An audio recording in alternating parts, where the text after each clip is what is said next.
Welcome to Village Church Connections. I'm David Pavey.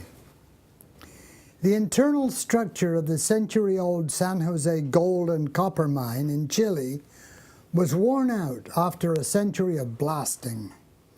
Suddenly, on August the 5th, 2010, a single block of diorite rock, the size of the Empire State Building and twice its weight, broke off from the rest of the mountain and fell through the layers of the mine, collapsing the chambers and tunnels below it.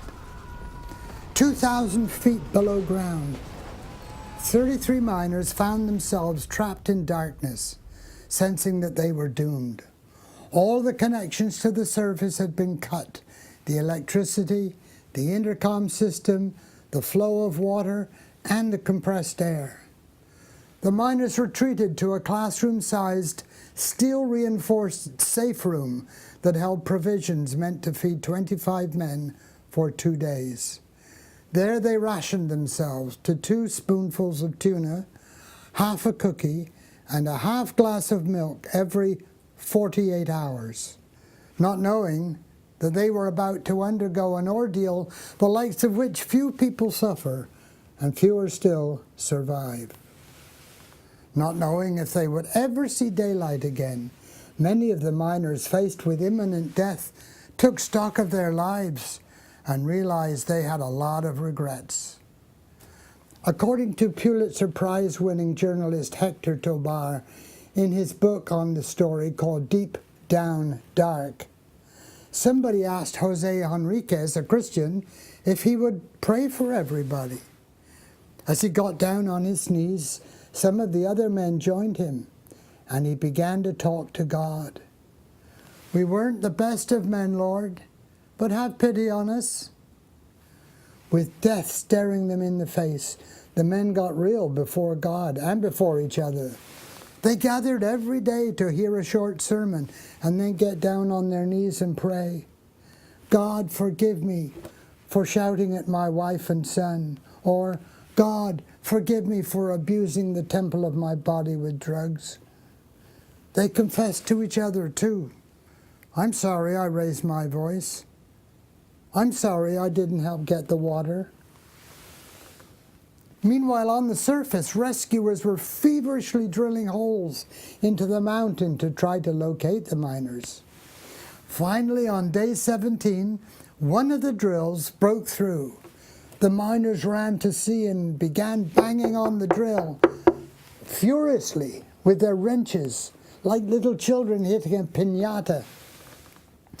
And soon the hole was big enough for the miners to get food and supplies, even iPads.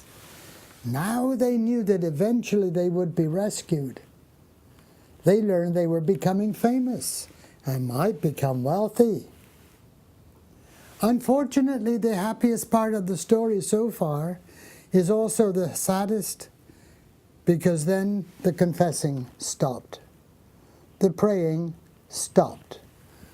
The lure of money and fame undid the transformative community that had developed in the shared suffering. When life was at its worst, the miners had been at their best. Perhaps we're a bit like that. In the hard times, in the place where we know we can't make it on our own, we remember God. We realize we need Him. But in times of prosperity, we have a tendency to forget Him. Eventually, sophisticated equipment drilled a 28-inch rescue shaft, and then a rescuer was sent down in a tube. The first miner began his nearly half-mile ascent to the surface a little before midnight on October the 12th. He reached the top around 30 minutes later, welcomed by his family, news cameras from around the world, and the President of Chile. It took almost 24 hours, but at 9:56 p.m. on October 13th, the last miner emerged on the surface under the watchful gaze of 1 billion TV spectators. After 69 days underground, all 33 Chilean miners had been rescued. How sad that men who could be so spiritual when at death's door could basically forget God when rescued.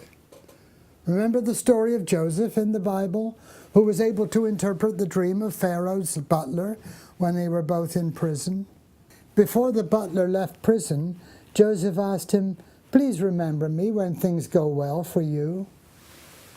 But we read that the butler forgot all about Joseph, never giving him another thought, at least for 2 whole years.